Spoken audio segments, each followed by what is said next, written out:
For more on this, we're joined from Moscow by the former advisor to Russian President Vladimir Putin, Mr. Sergei Markov. Mr. Markov, welcome to the Q News Economic Bulletin. What are the main goals of Putin's directive for a rare earth minerals extraction roadmap? How does it aim to boost Russia's position in the global rare earth market? First of all, you may know that Russia biggest country by territory, and rare materials they distributed through the whole planet, and so those countries who has more territory theoretically has more rare materials. These rare materials are extremely important for the different high-tech sectors, especially for batteries, for the rocket missiles, and for electronics, and so on, for the chips. That's why it's became very important. And now, a lot of countries has different problematic relations about rare materials. For example, United States mostly buy rare materials from China, and after United States start its economic war against Chinese economy, China say, "Oh look, why we should allow Americans to buy our rare materials? Probably we will use it for our domestic purposes."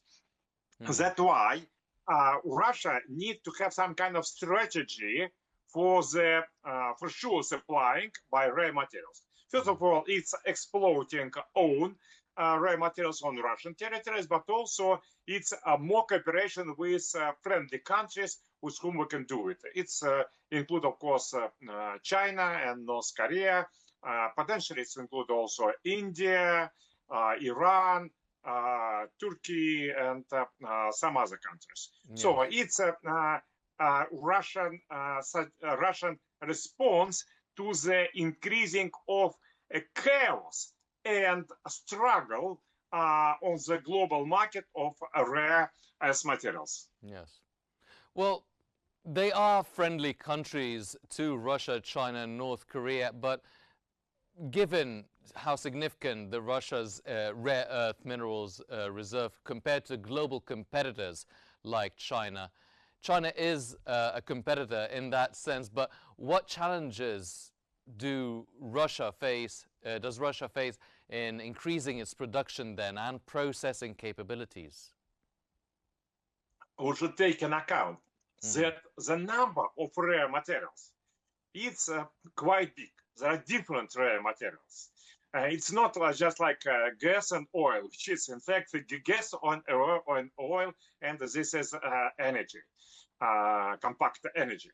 Rare materials has very different and they use for very different sectors of high-tech economy, and they have very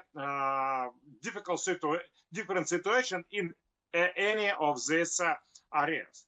But what is important that complicated modern economy needed to have dozens of different rare materials, and each of them for the consuming for sure these rare materials.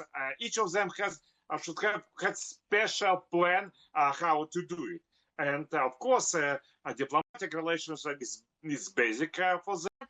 If a country doesn't have, but if country has such rare materials, it's also not just easy just to take it, because these rare materials not easy to find, not easy to take from the earth. That's why very broad scale program of geology investigations should happen. It's exactly what Russia want to do. These two directions. First of all, to find more rare materials in Russian land, and secondly, if we have some problems, to have diplomatic relations with country which has a lot of them. Mm-hmm. What is the significance of the role of the planned transport infrastructure projects with China and North Korea play in Russia's strategy to enhance its rare earths export potential? President Putin stated that he wants to include 2 bridges that are linking Russia to China and wants a new bridge to be commissioned by 2026 that would link it to North Korea. North Korean economy have been more or less closed during many decades, and building the bridge from Russia to the North Korea, which has the border, can help to involve North Korean economy to the global economy through Russia. For Russia, it's can have a positive role, and we understand that now, because both Russia and North Korea under the strong attack of Western countries, these countries has to cooperate with each other and to develop transportation network. Transportation capacity is important basic for the economic growth of economic cooperation. Yes, to China. China open to the global economy. China has great economy, but China also understands very well that United States will continue and will develop more and more economic and technological war against China.